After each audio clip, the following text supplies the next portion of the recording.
Hey guys, welcome to another episode of the Guitar Shack. We are on episode 4, and today I actually want to talk about playing over the blues a little bit more. Not so much as phrasing, but just how to color the changes a little bit, and how to use some like basic blues licks to cover those changes. I got a pre-recorded progression, just a simple 12-bar blues, just 1 to 4, and then the turnaround is just 4 or 5, and then 1 to 5, and back to 1, so starting that over. But what I want to talk about is coloring those changes. And there's 2 important chord tones that you want to color when you're coloring any changes. And specifically, it's the 3rd and 7th of the chord. That's what gives the quality of the chord, whether it be dominant, minor, diminished, or major. But what I mean by that is the 3rd and 7th is so the interval from the root. So for instance, we're going to keep B flat. That's the progression I recorded in. Or that's the key I recorded the progression in is B flat. So for our first chord, B flat, we got B flat, A flat, and then D. So A flat is our flat 7, and then D is our major 3rd. What gives it a dominant quality. And the 2, like I said, the 2 most important chords are the chord tones, which is the 3rd and the 7th. Or the 2 most important chord tones is the 3rd and 7th. That's what gives it that quality. And then when we go to the 4, all we have to do is go a half step down. And this is the 3rd and 7th of E flat. So we got G to D flat. So G would be the 3rd of E flat, and then D flat would be the 7th. And then we slide back up to the 3rd and 7th of B flat. And then when we go to the 5th, we go up a half step. Now we would have A and E flat of F. Then we slide back down to A flat and D of B flat. So I hope that makes sense. If you want me to elaborate on that, I can make like a separate video talking about chord tones, but I'm just talking about these chord tones in the context of this blues progression. So say for instance, we want to color those changes. For the 1 chord, you might do something like, so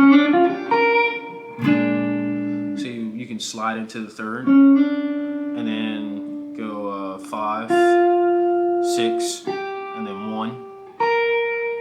So you got 3, 5, 6, 1, and these are just the notes in the context of the chord. So for instance, if we got our first chord is B flat, so like I said, we slide into the 3rd, and then the 5th of B flat is F, and then the 6th of B flat is G, and then the 1 B flat. So that's one idea, and that's a nice way to start off a blues solo. You can just go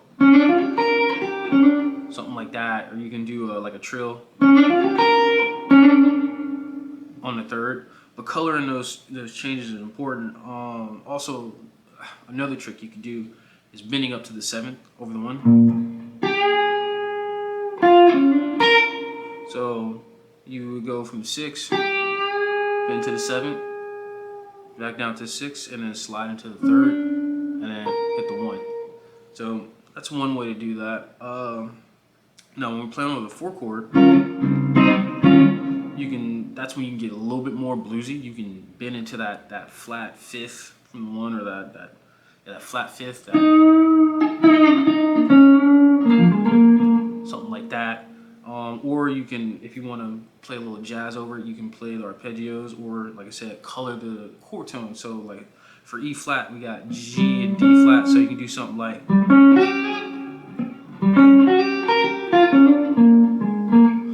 that. Well, sorry, I kind of played into the 3rd to go back to the 1, but let me just play through the progression one time and just kind of give you guys an idea of what I'm talking about and what it sounds like.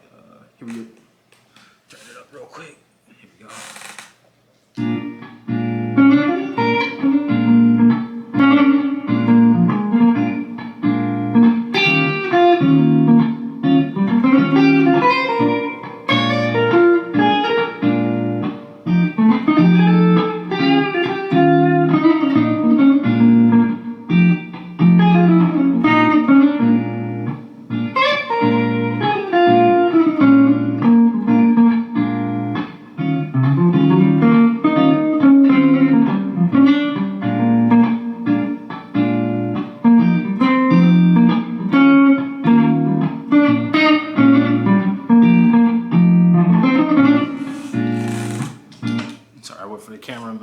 the looper. But those are just some ideas.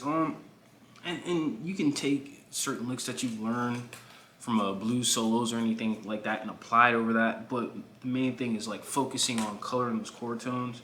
So like I said, over the 4 chord, in the context of B flat, that's when you can get real bluesy. You can do the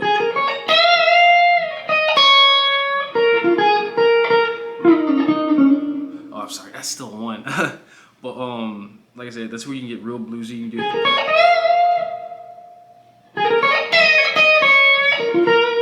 so that's actually a little. Actually, I'm sorry. That's like a little 4-bar phrase right there, where you go back, go from 4 to 1. Let me show you a little bit more in the context of blues rather than playing it jazzy.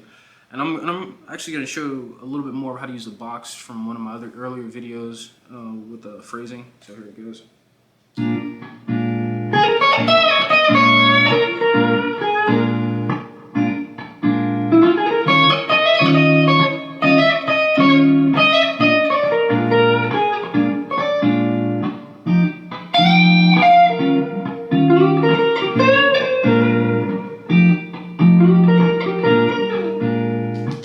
So, and those are some simple blues licks. You don't, and well, let's play over the progression a little bit more bluesy. So it opens up room. I mean, you notice I didn't do a lot. I didn't use a lot. I used very minimal space, but it gave more of a blues quality.